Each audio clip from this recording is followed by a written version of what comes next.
ini urusan Nabi dihina. Saya setuju. Kita boleh marah terhadap orang yang menghina Rasulullah, tapi nggak boleh anarkis. Saya setuju. Kenapa? Karena kalau Nabi dihina, jangan anarkis, tapi orangnya dibunuh. Jadi jangan anarkis, bunuh orang yang menghina Rasulullah. Siapapun yang menghina Rasulullah, kalau disuruh tobat dia tidak mau tobat, disuruh minta maaf dia tidak mau minta maaf, maka hukum yang paling layak adalah hukuman mati bagi siapapun yang menghina Rasulullah Shallallahu Alaihi Wasallam. Betul. Jadi kalau ada yang bilang kita nggak anarkis, cuma bunuh doang, bunuh doang. Masya Allah. Saya tanya sekali lagi, Nabi dihina marah tidak? Nabi dihina rela tidak? Ridho tidak? Betul. Nah, jadi kalau Anda masih ada di sini jauh dari kami, minimal doakan kami yang sedang berjuang, saudara. Kita nggak peduli, mau ditangkap, mau dipenjara, nggak peduli. Kami nggak ridho Nabi kami dihina oleh siapapun, termasuk oleh Amerika Serikat sekalipun, saudara. Jangan Amerika Serikat merasa negara besar, tentaranya kuat, senjatanya kuat, terus dipikir umat Islam takut untuk menghadapi dia. Tidak. Tapi saya ingin sampaikan kepada umat Islam yang ada di sini, yang saya takut hanya satu, Pak. Yang kami takut hanya satu, bukan Amerika menyerang Indonesia, tapi yang kami takut adalah saat Amerika menyerang kita, Allah tidak mau bantu kita, saudara. Itu yang kita takut. Kalau Allah bantu kita, nggak peduli siapapun musuh yang menyerang kita. Kenapa saya takut Allah tidak bantu kita?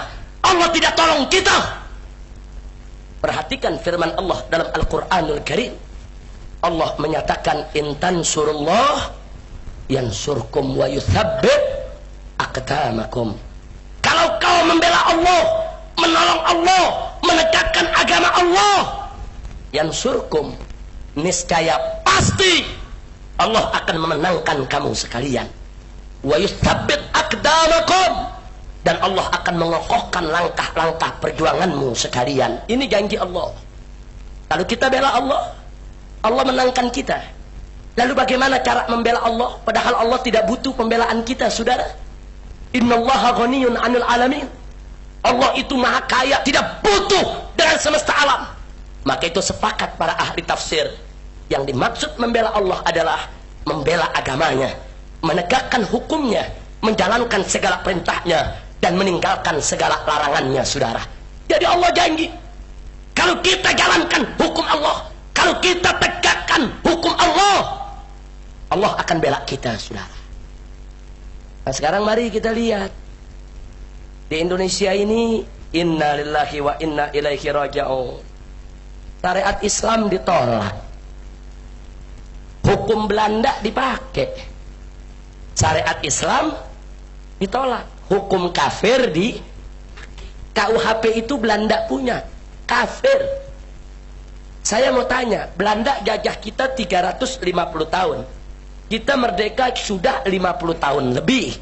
Nah sekarang berarti hukum Belanda itu sudah berlaku lebih dari 400 tahun. Pertanyaan saya, kalau hukum Belanda orang kafir boleh berlaku di Indonesia 400 tahun, maka hukum